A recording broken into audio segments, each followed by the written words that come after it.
उसके बाद array and loops. अब एरे है तो इसका एलिमेंट को एक्सेस करने का तरीका क्या है, लूप है। लूप के ज़रिए हम उसके एक एक एलिमेंट को एक्सेस कर लेते हैं।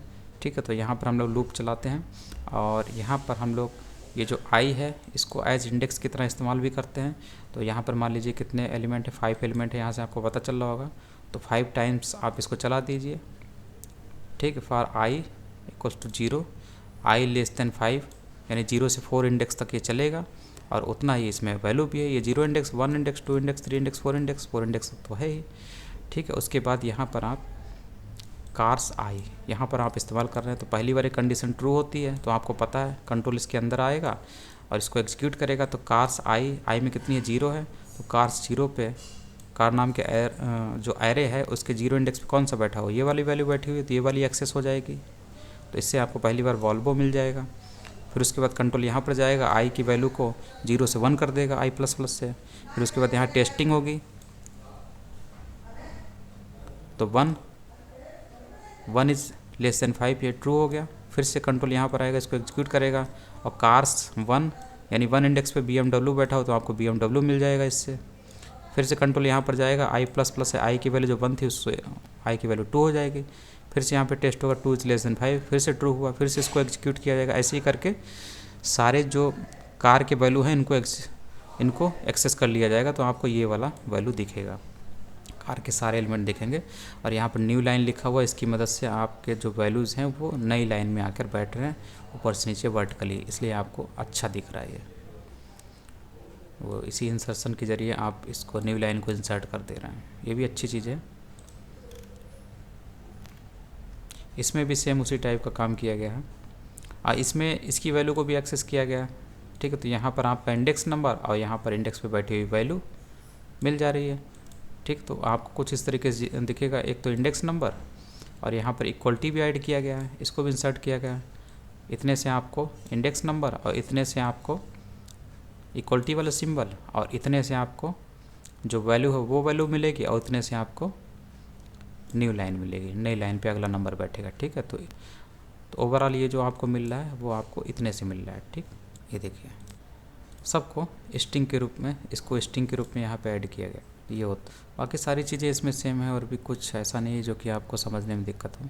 फॉर ईच लूप का इस्तेमाल ज़्यादा किया जाता है, तो फॉर ईच में आपने इससे पहले भी पढ़ा था, तो यहाँ पर वेरिएबल नेम दिया जाता है और इसमें इंडेक्स की ज़रूरत नहीं पड़ती, यही चीज़ अच्छी है। ठीक है, और यहाँ पर एरे नेम दिया जाता है कॉलन के बाद और यहाँ पर इस वेरिएबल का टाइप दिया जाता है यहाँ पर। तो यहाँ पर इंटीजर टाइप के वेरिएबल हैं, वैल्यूज़ हैं। ठीक है, तो यहाँ पर आपने जो वेरिएबल बनाया वो भी इंटीजर टाइप का बनाएंगे। ठीक, इनका टाइप आपको यहाँ से पता चल रहा है और इसका जो इसमें भी जो है यही वाली वैल्यू बैठेंगी। तो ठीक है, तो इसका आपने यहाँ पर आपको इंटीजर ही लिखना पड़ेगा। ठीक, उसके बाद कॉलन के बाद आप इस एरे का नाम लिखते हैं और फिर उसके बाद एक एक करके सारे वैल्यूज़ आपके प्रिंट होते चले जाएंगे जब आप इस तरीके से इसको प्रिंट कराएंगे। ठीक है, तो आई में जो आई क्या है, एक वेरिएबल ही है, इसमें डायरेक्ट इनकी वैल्यू ही स्टोर हो जाती है। तो फॉर ईच का तरीका ये इंडेक्स की इसमें ज़रूरत नहीं पड़ती, सीधे वेरिएबल जाकर इस आई नाम के वेरिएबल में स्टोर हो जाते हैं और इनको हम लोग प्रिंट करा लेते हैं एक एक कर। अगली लाइन में प्रिंट हो इसलिए यहाँ पर इसका इस्तेमाल किया गया न्यू लाइन का, न्यू लाइन को इंसर्ट। इसके बाद ओमिट एरे साइज। अब यहाँ पर बोल रहा है कि अगर आपने एरे बनाया और बीच में आप साइज़ नहीं दे रहे हैं तो इससे कोई दिक्कत नहीं, क्योंकि कंपाइलर जो होता है वो इसके एलिमेंट के आधार पे इसकी साइज़ को पता कर लेता है, इसलिए इसमें कोई दिक्कत नहीं। जैसे कि इससे पहले आप यहाँ पर एरे की साइज़ को भी दे रहे थे, यहाँ पे 3 लिखते थे तो यहाँ पे 3 एलिमेंट आते थे, लिख सकते थे आप, लेकिन आप यहाँ पर इसको साइज़ को ओमिट कर सकते हैं, हटा सकते हैं, क्योंकि कंपाइलर जो होता है खुद ही स्मार्ट है एरे की साइज़ को पता करने में। और हालांकि ये जो आप पहले से बताते ये ज़्यादा अच्छी कंडीशन होती है, क्योंकि आपको पता है तो आप यहाँ पे लिख दीजिए कि कितने एलिमेंट्स आपको इस एरे में डालने हैं, कार्स नाम के एरे में, तो एक्स्ट्रा जो काम है कंपाइलर को वो करना नहीं पड़ेगा। ठीक है, तो इसलिए ये अप्रोच अच्छी मानी जाती है। उसके बाद omit elements on declaration. Declaration के समय भी आप एलिमेंट्स को ओमिट कर सकते हैं, यानी कि आप यहाँ पर आपने डिक्लेयर किया लेकिन अभी आपने यहाँ पर वैल्यू नहीं दिया इसे, तो इस तरीके से भी आप काम कर सकते हैं। बाद में आप वैल्यू दे रहे हैं कि 0 इंडेक्स पे कौन सी वैल्यू रहेगी, ठीक है, 1 इंडेक्स पे कौन सी वैल्यू रहेगी, तो इस तरीके से आप वैल्यू दे सकते हैं। तो इसमें आपने यहाँ पर एरे को डिक्लेयर किया लेकिन इन्होंने वैल्यू नहीं सप्लाई किया। ठीक है, तो इस तरीके से आप वैल्यू दे सकते हैं। ठीक है, ये आपको एरे का नाम और उसके बाद स्क्वायर ब्रैकेट में इंडेक्स बताना पड़ता है कि इस एरे में इस इंडेक्स पे आपको क्या रखना है। ठीक है, तो ये रखना है, वॉल्वो रखना है, 1 इंडेक्स पे आपको BMW रखना है, 2 इंडेक्स पे फोर्ड रखना है। इस तरीके से आप पाँचों एलिमेंट सप्लाई कर सकते हैं इस एरे को, ठीक। उसके बाद आप यहाँ पर इस एरे के एक एक एलिमेंट को आप फॉर लूप की मदद से एक्सेस भी कर सकते हैं। तो इस तरीके से एक्सेस किया गया इस फॉर लूप की मदद से, ठीक है। तो इससे आपको यहाँ पर सारे एलिमेंट दिख रहे होंगे। इसके बाद array size, get the size of an array. तो get the size of an array, इसका मतलब एक साइज ऑफ ऑपरेटर की मदद से हम लोग ये पता कर सकते हैं कि एरे कितना साइज ले रहा है, ठीक है।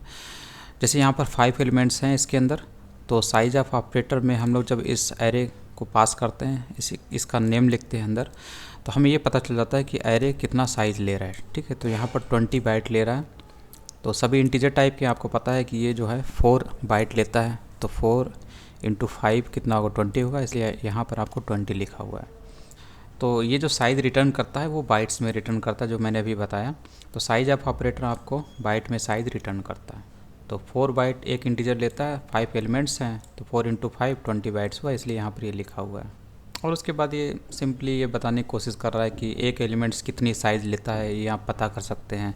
तो आप साइज ऑफ दिस एरे, इससे आपका नंबर ऑफ बाइट्स पता चल जाएगा। उसके बाद साइज ऑफ आप INT लिखेंगे, तो यहाँ पर एक INT कितना साइज़ लेता है वो आपको पता चल जाएगा। और इससे आप इसे डिवाइड कर देंगे तो ये पता चल जाएगा कि एक एरे में कितने एलिमेंट हैं, ठीक। तो इसमें टोटल नंबर ऑफ़ साइज़ और इसमें एक एलिमेंट की साइज़। तो एक एलिमेंट की साइज़ से जब आप टोटल नंबर की साइज़ को डिवाइड करेंगे तो नंबर ऑफ़ एलिमेंट्स पता चल जाएंगे, ठीक है। तो इस वेरिएबल में स्टोर हो जाएगा, जिसको हम लोग प्रिंट कराएंगे तो वही आपको 5 मिलेगा, यानी कि 5 एलिमेंट्स हैं इस माई नंबर नाम के एरे में, ठीक है। तो ये यहाँ पर ये बता रहा है। उसके बाद loop through an array with size of. अब यहाँ पर ये बताने की कोशिश कर रहा है कि यहाँ पर आप लिखते हैं कि यहाँ पर तो आपको पता है कि चलिए 5 एलिमेंट्स हैं, तो यहाँ पर आप आसानी से i<5 कर दीजिए तो आपको पता रहेगा। और 0 से स्टार्टिंग कर दीजिए i की, और 5 लेसन कर दीजिए, तो इससे आपको पता है कि 5 एलिमेंट्स है, 5 एलिमेंट्स को आप एक्सेस कर लेंगे। इन सारे 5 एलिमेंट्स को जो कि एरे में मौजूद है, इनको आप आसानी से एक्सेस कर सकते हैं इस तरीके से। तो ये आप क्यों लिख पा रहे हैं, क्योंकि यहाँ पर लिखा हुआ है। अब सपोज़ यहाँ पर लिखा ही ना हो तो क्या होगा, तो ऐसी कंडीशन में आपका साइज ऑफ जो है वो ज़्यादा अच्छे से काम करता है, क्योंकि size of my numbers array, इससे आपकी टोटल बाइट मिल जाएगी कि ये जो है कितने बाइट कैप्चर कर रहा है ये एरे। उसके बाद आप ये भी बता देंगे कि साइज ऑफ INT, यानी INT ये तो लिखा ही होगा, तो INT कितना साइज़ लेता है 4 बाइट, तो 4 से इसे डिवाइड कर दिया जाएगा, तो इससे आपको इतने से टोटल नंबर पता चल जाएगा 5, ठीक है। इससे आपको कितना मिल जाएगा, 5 ही मिलेगा टोटल नंबर। टोटल एलिमेंट कितने हैं इस एरे में ये पता चल जाएगा, ठीक। तो यही चीज़ जो आपने 5 लिखी है, ये देखकर वो चीज़ आप सीधे ऐसे भी लिख सकते थे, ठीक है। तो ये कब यूज़फुल है, जब आपको यहाँ पर 5 लिखा हुआ दिखाई ना दे, या फिर आपको ये एलिमेंट्स ना दिखाई दें, तब आपका ये बहुत यूज़फुल होता है। तो बस यही चीज़ यहाँ पे दी हुई है, और इसमें कुछ भी एक्स्ट्रा नहीं है। जैसे कि यहाँ पर अगर आप यहाँ से 5 को हटा देते हैं, तब भी आप यहाँ पे देखेंगे आपका आउटपुट जो है वो, उस पर कोई फ़र्क नहीं पड़ता, ठीक। और आपकी मदद भी हो जाती है, उतना ही आया, ठीक। क्योंकि यहाँ पर आपने फॉर लूप के अंदर जो कोड था उसके ज़रिए सबको एक्सेस कर लिया।